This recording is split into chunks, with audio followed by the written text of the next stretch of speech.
Cette tronçon jusqu'à Fréatec, voilà, les 110, on n'a jamais changé. Donc on a fait le réseau. Ça c'est l'ancien. Ce matin, Thomas Moutam, maire de la commune de Taputa Puatea, était en visite avec les agents techniques du SPC à Pouahine puis Fréatec. Objectif, le remplacement dans un futur proche des anciennes canalisations d'eau potable de la partie sud de la commune. Un chantier qui s'étend sur environ 13 km, une installation trentenaire bientôt hors d'usage. Nous avons le bassin, nous avons l'eau potable, mais malheureusement, nous n'avons pas changé le moment où nous avons construit le bassin. Nous n'avons pas changé la conduite d'eau.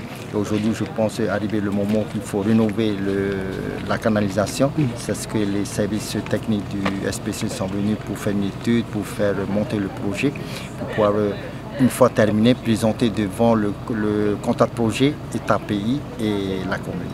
Le mieux, c'est de tailler là derrière. Au moins, on est sur le 2. Au lieu d'être sur le remblai, voilà. Et de reconstruire. C'est du remblai ici. Enfin, le remblai, non, c'est le terrain. C'est sûr que voilà. tu dois être à... Voilà. Il faut laisser au moins 3 mètres. Si les agents du SPC se sont déplacés jusqu'à Taputa Puatea, il s'agit bien ici de définir ensemble les conditions de réussite du projet et les différentes actions à mener par chacun. Là, on est là pour pouvoir connaître les objectifs de Tavana. Et quand on aura bien compris les objectifs, on pourra faire un cahier des charges et consulter les bureaux d'études privés. Bien que la commune de Taputa Puatea adhère à la compétence eau potable du SPC, le contrat de projet 2015-2020 État, pays, commune alloue une enveloppe de 12 milliards de francs en faveur de l'ensemble des communes de la Polynésie française. Néanmoins, cela ne se refuse pas, surtout pour des besoins essentiels et vitaux. Une bonne nouvelle pour les Tavana qui doivent s'atteler au chantier de l'eau potable, la gestion des déchets et l'assainissement. 3 obligations inscrites, rappelons-le, dans le Code général des collectivités territoriales, le CGCT. Là, dans ce cadre-là, on a fait le choix en fait de demander à un bureau d'études privées de réaliser l'étude. Et c'est nous, SPC, qui allons payer le bureau d'études. Un projet estimé entre 150 à 200 millions de francs. L'État et le pays paieront la plus grosse part des investissements et les communes, elles, participeront également en fonction de leur taille, entre 5% et 15% du montant des opérations. Quant aux anciennes canalisations, pas question de les faire disparaître. Le maire de la commune compte bien continuer à les exploiter au maximum au bénéfice des agriculteurs particulièrement, ainsi que l'ensemble des usagers. Nous allons garder l'ancienne conduite. Nous avons eu un accord avec les propriétaires terriens de Farhey à Pouahine, justement de nous accorder l'accès de la route. En compensation, ils peuvent utiliser la route aux frais de la commune pour leur exploitation agricole.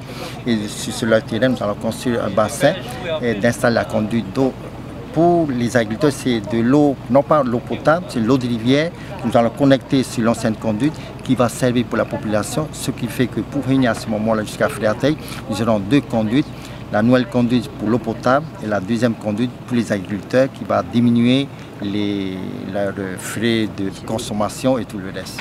La journée s'est terminée par une réunion de travail sur le calendrier des opérations à mener dans un futur proche, si le dossier venait à obtenir l'aide financière du prochain contrat de projet.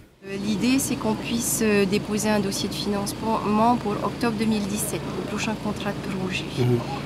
Donc là, l'étude, il faudra que ce soit terminé et les travaux soient chiffrés. Et après, on rentre dans la boucle de la recherche de subventions.